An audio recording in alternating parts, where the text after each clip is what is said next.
Assalamualaikum teman-teman. Alhamdulillah, hari ini kita mulai pelajarannya kembali ya. Sebelum belajar, kita berdoa yuk. Sikap berdoa, tangan diangkat, kepala menunduk. Berdoa mulai, let's pray together. Membaca doa mau belajar. A'udzu billahi minasyaitonir rajim. Bismillahirrahmanirrahim. Raditu billahi rabba wa bil islami dina wa bi Muhammadin nabiyyan wa rasula. Rabbi zidni ilman nafi'ah warzuqni fahma wa hukman wa alhiqni bis sholihin.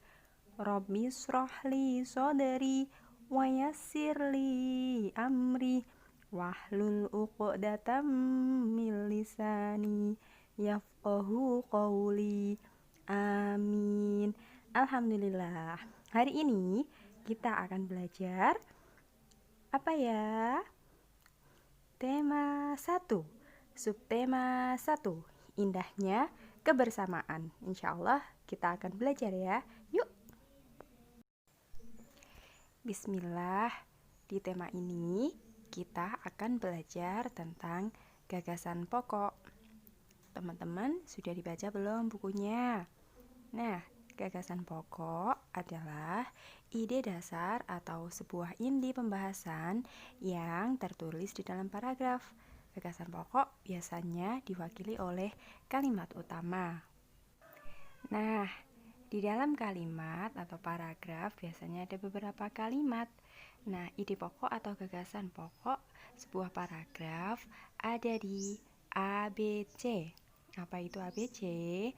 A, biasanya ide pokok ada di awal paragraf. Atau B, biasanya ide pokok bisa berada di belakang atau akhir paragraf.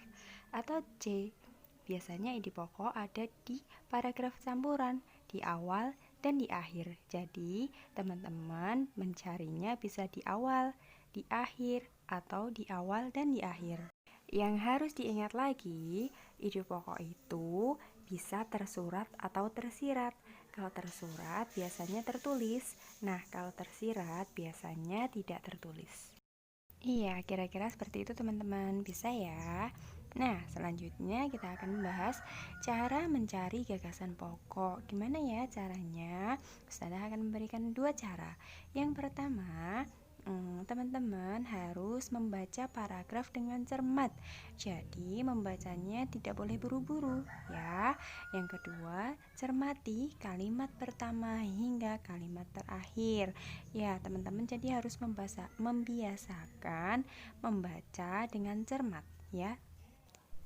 Oke, setelah tadi kita belajar tentang apa itu gagasan pokok, terus kemudian gagasan pokok itu ada di mana aja, kemudian bagaimana cara mencari gagasan pokok.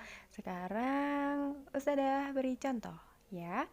Nah, di sini ada bacaan. Yuk kita baca bersama-sama. Tadi caranya yang pertama adalah dibaca dengan cermat. Bacaan yang pertama, paragraf yang pertama. Festival rakyat di daerah saya sangat ramai. Acara berlangsung di alun-alun dekat istana. Ada banyak pedagang yang menjual berbagai jenis barang, misalnya pakaian, sepatu, dan tas. Mereka tidak hanya menjual barang, tetapi juga makanan tradisional. Wow, festival ini sangat meriah. Kira-kira setelah membaca satu paragraf ini, kalau diminta mencari gagasan pokoknya ada di mana ya? Apakah ada di awal, di akhir, atau di awal dan di akhir? Yuk kita cari bersama-sama. Oke, kalimat pertama di bacaan ini adalah festival rakyat di daerah saya sangat ramai. Kalimat kedua, acara berlangsung di alun-alun dekat istana. Nah, kata acara ini menunjukkan acara apa teman-teman? Iya, acara festival rakyat. Jadi di kalimat kedua ini merupakan kalimat penjelas ya. Kalimat kedua kalimat penjelas yang menjelaskan bahwa adanya festival rakyat. Kita lanjutkan kembali. Kalimat ketiga, ada banyak pedagang yang menjual berbagai jenis barang, misalnya pakaian, sepatu, dan tas. Kalimat tiga ya. Di kalimat ketiga ini kira-kira sama ya teman-teman. Pedagangnya menjual pakaian, sepatu, dan tas di mana? Di festival rakyat tersebut. Jadi kalimat ini juga merupakan kalimat penjelas untuk menjelaskan kalimat yang pertama. Kemudian di kalimat 4 dan kelima, mereka tidak hanya menjual barang tetapi juga makanan tradisional. Wow, festival ini sangat meriah. Di kalimat 4 dan 5 ini, kalau dibaca merupakan kalimat penjelas juga ya teman, menjelaskan kalimat pertama tadi. Baik teman-teman, dari satu paragraf ini insya Allah teman-teman sudah mulai paham ya. Jadi dicermati kalimatnya satu persatu. Jadi cerita ini sebenarnya tentang apa ya teman-teman? Mulai dari kalimat pertama, kedua, ketiga, sampai kelima, yang diceritakan adalah tentang perayaan festival rakyat, ya kan teman-teman? Sekarang kita coba jawab ya. Gagasan utama dari bacaan di atas adalah apa ya kira-kira? Iya benar, jawabannya adalah tentang perayaan festival rakyat. Itu adalah gagasan pokoknya. Sudah mulai bisa ya? Nah, kita coba lagi ya. Ustazah akan beri contoh lagi. Jadi, teman-teman harus semangat membaca ya. Harus cinta membaca. Karena kita akan mencari inti dari suatu bacaan. Membacanya yang bersungguh-sungguh, fokus, cermat. Ya, siap ya. Di contoh yang kedua ini, yuk kita baca bersama-sama. Bismillah. Bunga melati mempunyai kelopak bunga berwarna putih. Dalam suatu bunga, terdapat banyak kelopak bunga yang saling bertumpukan. Apabila bermekaran, bunga melati mengeluarkan wangi semerbak yang sangat harum. Karena itu, bunga melati dijuluki sebagai salah satu bunga yang paling indah. Nah, sebelum kita rinci satu persatu per kalimatnya, teman-teman ada yang sudah bisa jawab belum? Di mana gagasan utamanya kira-kira? Di awal, di akhir, atau awal dan akhir? Ayo, kita mulai ya. Bunga melati mempunyai kelopak bunga berwarna putih. Paragraf pertama atau kalimat pertama ini sudah merupakan penjelasan ya teman-teman.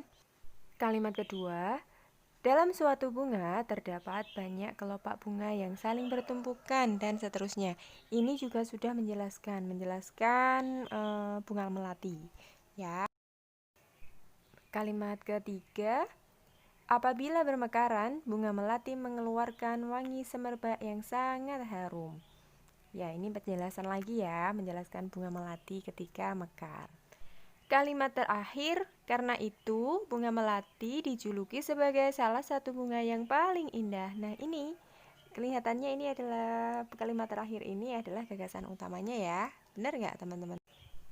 Nah, setelah kita baca dengan cermat, teman-teman juga sudah sambil membaca ya. Nah, teman-teman sudah tahu ya pastinya jawabannya apa? Ya, jawabannya adalah bunga melati, bunga yang indah. Itu adalah gagasan utama yang dicari di bacaan yang kedua ini. Sudah bisa ya teman-teman? Untuk mengakhiri pembelajaran di tema 1 ini, mari kita baca hamdalah bersama-sama. Alhamdulillahirabbil alamin. Terima kasih teman-teman.